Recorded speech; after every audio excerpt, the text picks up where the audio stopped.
Hey, Kwame, put your ears closer to this.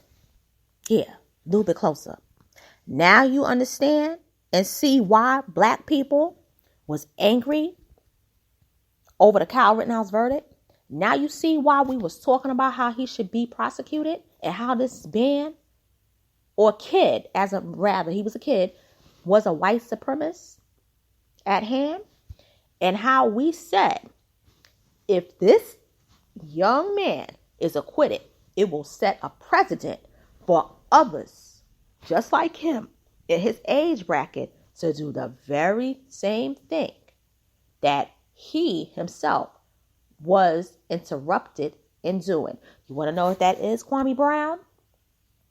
That's taking out black people, killing them, like taking out them permanently from this planet, especially those who are young, particularly men. See, Kwame Brown and others like him, you don't want to get it, okay? You don't want to see that racism in terms of white supremacy and white extremism still exists, number one.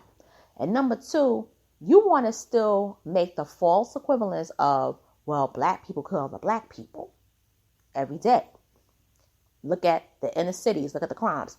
No. Those are gang members who are black killing each other. They're not killing black people who are going to work, doing something positive, just because they want to kill them.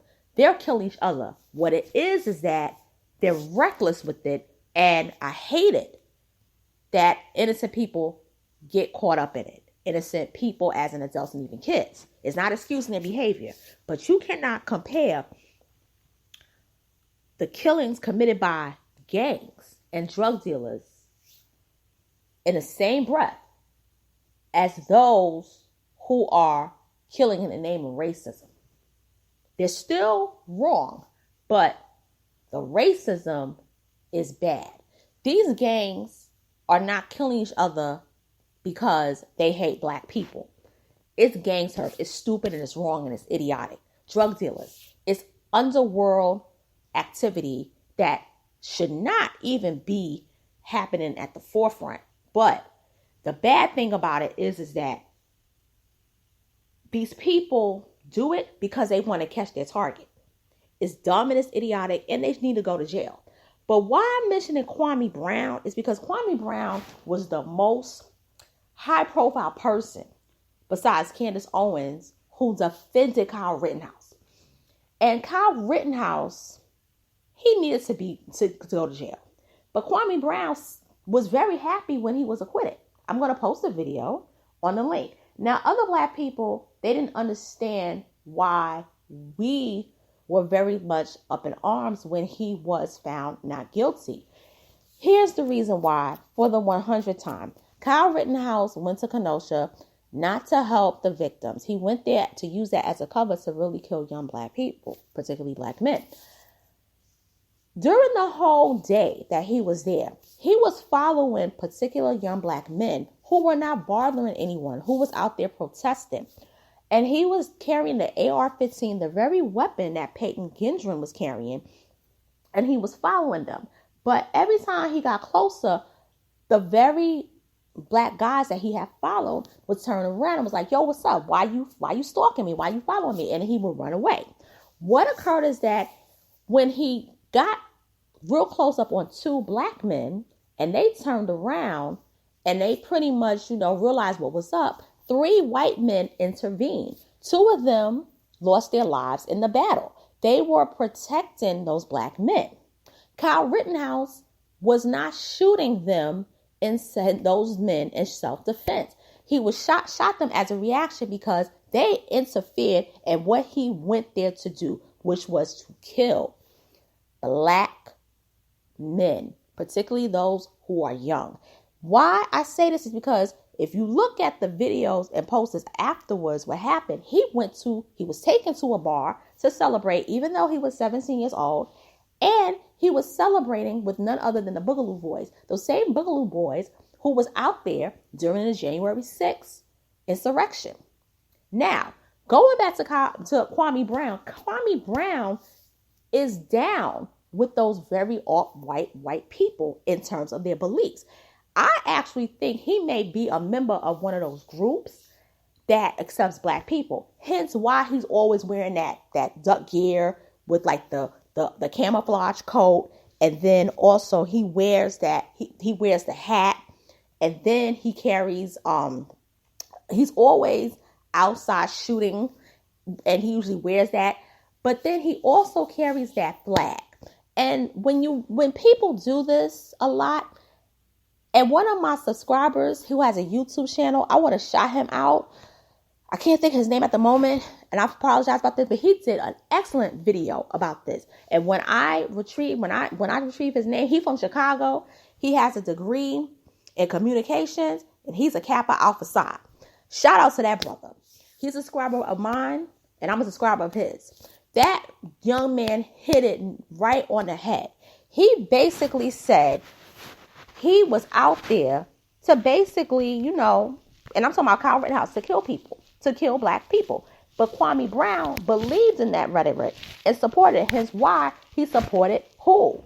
When he first came and became popular on YouTube, he supported Tommy Sotomayor. He said, "You are my hero.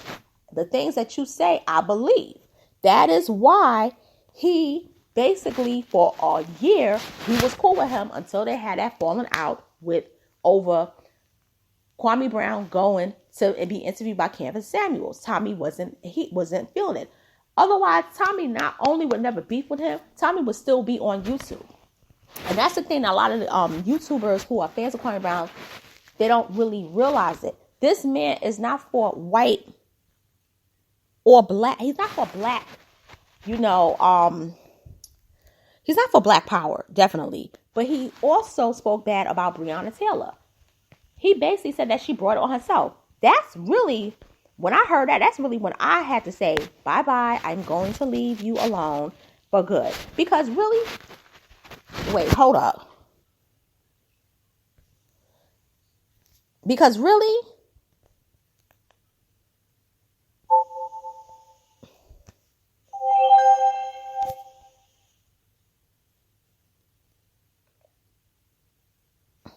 really, to be fair, him and Hassan Campbell are more alike than they are unalike. They are more alike than they're unalike. And the only reason why Hassan Campbell started beefing with him was because Hassan Campbell only did it for clout. He was trying to use clout against Kwame Brown, but it backfired on his little humble baloofa self. It backfired. So then he realized he was losing subscribers, so he had to chalk it up, and then Kwame gained even more subscribers. But now that Hassan started to get the edge up on him, he realized there was no need to beef with Kwame Brown. So now he apologized, and now they cool. And guess what? He got more subscribers than Kwame Brown, and he's still getting the views. Kwame Brown, many people deserted from him. Many people turned on him because of that Kyle Rittenhouse support and him happy with the verdict. When people saw that, that's when people was like, oh, hell no. You supporting him? Okay, we get it. You're conservative. We get it. You are a supporter of the Second Amendment. We get it. You're conservative. You might be a Republican. We don't know. Okay, you're even cool with Candace-Owens. We don't really like that, but okay, you have your right to be cool with people. But when we all saw the Kyle Rittenhouse support that he was giving him and how he was happy over that, and he did a live stream about that, that's when everybody was like, pump your brakes, we're done. And the people who stayed around, I'm going to be honest with you, and I'm not going to even knock them. They was really staying around with them because they was trying to get their numbers up and they were trying to get their views up because at that time he was beneficial. But now Kwame Brown is no longer beneficial. Kwame Brown is no longer needed. Look at Uncle Skinny. He turned on him. because Uncle Skinny realized it was no benefit in him. And you never know. Uncle Skinny could have heard all that rhetoric that he was talking about. He could have heard Kwame Brown talk about how he despises black people. And I think a lot of his or more so support for white supremacist views is because of the experience he had in the NBA, particularly with Michael Jordan. He felt that Michael Jordan used him, and that instead of being able to like work side by side with him on the same team and to basically, get that mentorship and that growth, he probably felt that, oh, Michael Jordan is screaming at me and everything. And people say Michael Jordan really screamed at him because he wanted him to do better. Even though Jordan's approach was harsh, still, it was like, I'm going to toughen you. You're the number 1 draft pick of the first round. You need to be tough. But he took it, harbored it, and was angry over it. And instead, they say he was jealous of certain players. And Gilbert Arenas was like, he's jealous of me in particular. But see, my issue is, that's here nor there. My thing is this, Kwame Brown. Now you see what happened.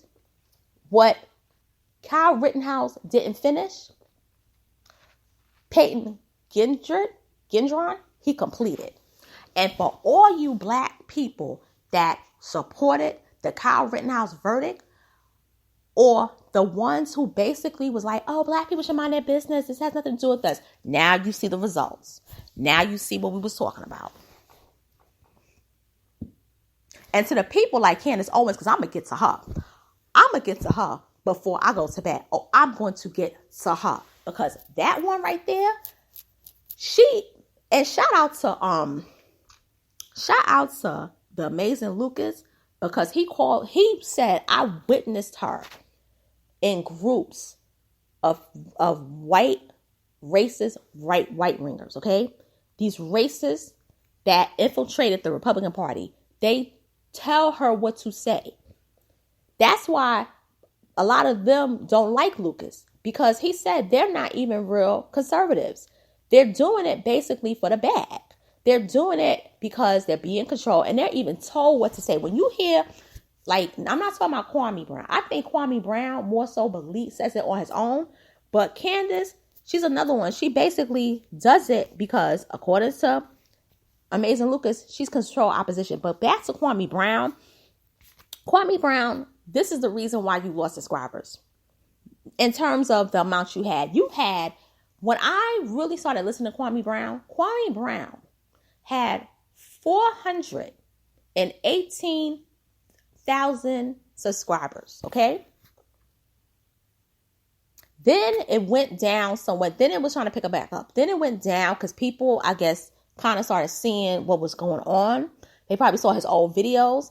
Then that Kyle Rittenhouse thing, it went down to, I remember it was like 410. Then it was 409, 408, 407. By the time it hit 407, he basically privatized his subscribers. He will not show you his subscriber count. And it's been 6 months since he's had it visible, because he knows that he's losing the view. He's losing the subs. Look at the views. He's not putting those views. Do you know that Kyle Rittenhouse video has over 100K views? And I'm gonna tell you something. There are good YouTubers out there that support Kwame Brown, and they're really sincere. But the thing is that